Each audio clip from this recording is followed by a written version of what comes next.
La Biblia no habla de la ira de Dios como un simple símbolo o un mito para asustar a los crédulos. No es una metáfora ni una exageración de predicadores. Es una realidad solemne y seria, un juicio santo contra el pecado, que se manifestará en toda su plenitud sobre quienes han rechazado su gracia. Romanos 1:18 lo declara con firmeza: la ira de Dios se revela desde el cielo contra toda impiedad e injusticia de los hombres que detienen con injusticia la verdad. Vivimos en tiempos donde muchos confunden la verdad con tradición humana. Hay iglesias que enseñan un rapto secreto donde supuestamente millones desaparecerán de repente, dejando autos y aviones sin piloto. Pero la palabra de Dios no enseña eso. La Biblia no habla de una venida oculta de Cristo. Jesús mismo advirtió en Mateo 24:27, porque como el relámpago que sale del oriente y se muestra hasta el occidente, así será también la venida del Hijo del Hombre. La segunda venida será visible, gloriosa, universal, y nadie podrá ignorarla. Tampoco enseña que los muertos ya están gozando en el cielo o sufriendo en un infierno eterno. La Escritura revela que la muerte es un sueño inconsciente hasta la resurrección. Eclesiastés 9:5 lo dice claro: porque los vivos saben que han de morir, pero los muertos nada saben. Por eso Jesús habló de Lázaro como dormido, Juan 11:11. Esta verdad es una advertencia y a la vez una esperanza. Los justos resucitarán a vida eterna en la venida de Cristo, mientras los impíos enfrentarán el juicio. Desde el diluvio en los días de Noé hasta la destrucción de Sodoma y Gomorra, Dios ha mostrado que no dejará al pecado impune para siempre. Esos juicios no son cuentos antiguos, sino señales de que llegará un día final de justicia. El mundo actual, corrompido por violencia, inmoralidad y rebelión abierta contra el Creador, se está preparando para el escenario más solemne de la historia, el juicio final y la manifestación de la ira de Dios contra el pecado. Pero esta ira no es caprichosa ni vengativa como la del ser humano. No se trata de un arrebato emocional. Es la expresión santa y justa del amor de Dios que no puede permitir que el mal destruya eternamente a su creación. Su ira es el reverso de su misericordia. Cuando la gracia ha sido ofrecida una y otra vez y es rechazada obstinadamente, entonces queda solo la justicia. La Biblia enseña que antes del fin, Dios ya está llevando a cabo un juicio investigador en el cielo, Daniel 7, 9-10, Apocalipsis 14, 6-7. Este juicio no es para informarse, porque Dios todo lo sabe, sino para que el universo entero vea que sus decisiones son justas. Es el tiempo en que se revisan los nombres en el libro de la vida, separando a los que permanecen en Cristo de los que lo rechazaron. Y cuando Cristo vuelva en gloria, vendrá no para dar una segunda oportunidad, sino para ejecutar la sentencia ya decidida: vida eterna para los redimidos, destrucción para los rebeldes. Esta verdad solemne debería estremecernos. No es momento de vivir en indiferencia espiritual. La palabra de Dios es clara: habrá un juicio, habrá una segunda venida visible de Cristo, habrá una resurrección de los muertos y habrá un destino eterno. La pregunta no es si ocurrirá, sino ¿dónde estarás tú cuando ese día llegue? Cuando Jesús regrese, no habrá dos oportunidades ni un escape secreto para algunos mientras el resto queda en la tierra.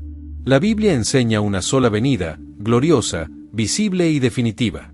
1 Tesalonicenses 4, 16-17 lo describe con poder: porque el Señor mismo con voz de mando, con voz de arcángel y con trompeta de Dios, descenderá del cielo, y los muertos en Cristo resucitarán primero. Luego nosotros, los que vivimos, los que hayamos quedado, seremos arrebatados juntamente con ellos en las nubes para recibir al Señor en el aire, y así estaremos siempre con el Señor. ¿Notas el detalle? Los redimidos se encontrarán con Cristo en el aire. En ninguna parte se dice que Él pisará la tierra en ese momento.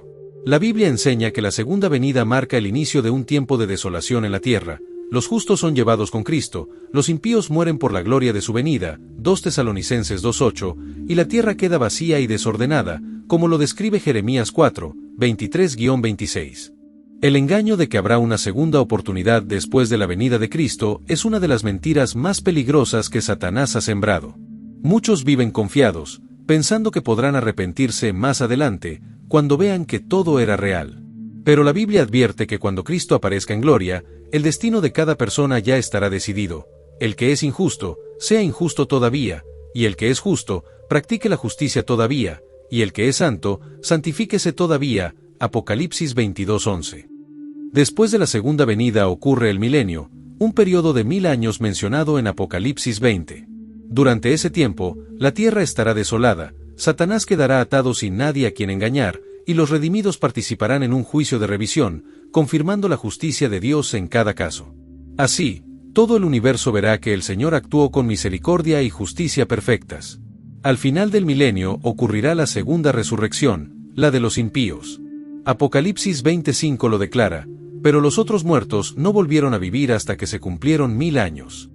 En ese momento, resucitarán todos aquellos que rechazaron la gracia de Dios. La escena es solemne, una multitud incontable de rebeldes se levanta, pero ya sin oportunidad de salvación.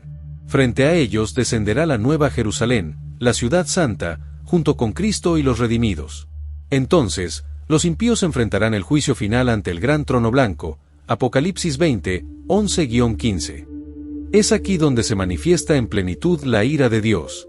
Pero debemos entender algo crucial, no es un tormento eterno. Dios no es un tirano que disfrute viendo sufrir a sus criaturas por siempre. Ese es un mito heredado de tradiciones humanas y de filosofías paganas. La Biblia enseña que el castigo final será la destrucción definitiva de los impíos y de Satanás mismo. Malaquías 4:1 lo dice con claridad, porque aquí viene el día ardiente como un horno, y todos los soberbios y todos los que hacen maldad serán estopa, aquel día que vendrá los abrazará, ha dicho Jehová de los ejércitos, y no les dejará ni raíz ni rama. Ese será el fin del pecado y de los pecadores, no un tormento sin fin, sino una extinción total, un acto de justicia y de misericordia al mismo tiempo. Justicia, porque el mal recibe su pago; misericordia, porque el sufrimiento no se prolonga eternamente. Apocalipsis 21:4 confirma que en la eternidad no habrá más llanto, ni clamor, ni dolor. Eso no sería posible si hubiera un infierno eterno ardiendo al mismo tiempo. Entonces, ¿qué significa la ira de Dios? Es la consumación de su justicia, el momento cuando finalmente pondrá un límite al pecado, liberará al universo del mal y restaurará todas las cosas. Y en ese juicio no habrá excusas, porque el Evangelio ha sido anunciado a toda nación, tribu, lengua y pueblo, Apocalipsis 14, 6-7. Cada ser humano habrá tenido oportunidad de decidir. La gran pregunta es, ¿dónde estarás tú en ese momento? ¿Entre los redimidos que estarán en la ciudad santa, o entre aquellos que se rebelaron y enfrentarán la condenación final? El juicio final no es un mito ni un recurso para infundir miedo. Es la culminación de un plan de amor y justicia que comenzó en la cruz. Allí, en el Calvario, Cristo tomó sobre sí la ira que nos correspondía. Isaías 53, 5 lo declara, el castigo de nuestra paz fue sobre él, y por su llaga fuimos nosotros curados. La cruz fue el lugar donde la justicia y la misericordia se encontraron. El juicio final será el desenlace donde se revelará quién aceptó ese sacrificio y quién lo rechazó. No habrá excusas ni privilegios. Romanos 14:12 dice, de manera que cada uno de nosotros dará a Dios cuenta de sí. En ese día no importará la fama, las riquezas, ni las posiciones religiosas. Solo importará una cosa, si tu nombre está escrito en el libro de la vida del Cordero, Apocalipsis 21-27. Esa será la gran diferencia entre los que entrarán a la eternidad gloriosa y los que enfrentarán la condenación. Pero atención, el juicio no es solamente un evento futuro. Es también una invitación presente. Cada decisión que tomas hoy marca tu destino eterno. La Biblia lo repite una y otra vez, hoy es el día de salvación, 2 Corintios 6:2. No mañana, no cuando te sientas listo, no al final de tu vida. La decisión es ahora.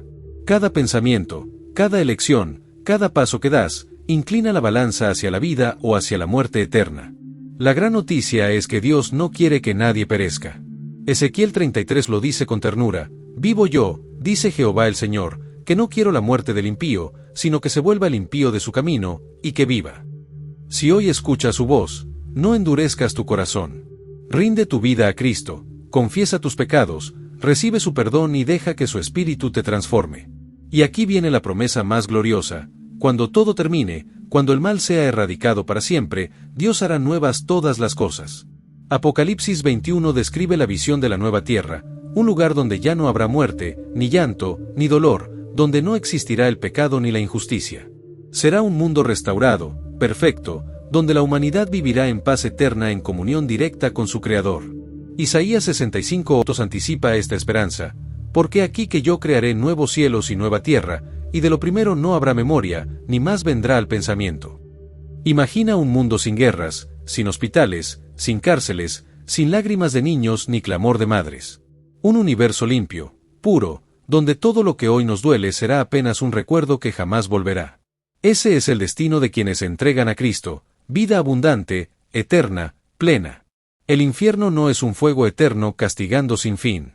El verdadero infierno será la ausencia de Dios para siempre, el final irreversible de los que eligieron rechazar su gracia.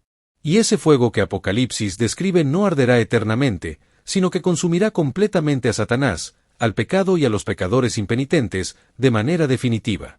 Así, nunca más volverá a levantarse la rebelión. Eso no es una amenaza, es la mayor esperanza, el mal tendrá un final. La pregunta final es inevitable. ¿De qué lado estarás cuando se cierre la historia de este mundo? ¿Entre los que confiaron en Cristo y recibieron su gracia, o entre los que prefirieron seguir el engaño del enemigo? No puedes quedarte neutral. Jesús mismo lo dijo, el que no es conmigo, contra mí es, Mateo 12:30. Hoy todavía tienes oportunidad. El cielo está abierto, la cruz sigue siendo suficiente, la gracia aún te alcanza. Entrégate a Cristo, decide caminar en obediencia y persevera hasta el fin. Esa es la única manera de escapar de la ira venidera y de asegurar tu lugar en la eternidad gloriosa que Dios preparó para ti. Si este mensaje tocó tu corazón, no lo dejes pasar. Ora ahora mismo, abre tu vida a Jesús y permite que Él sea tu Salvador y Señor. Y si entiendes esta verdad, deja en los comentarios, Señor Jesús, tu gracia me libra de la ira.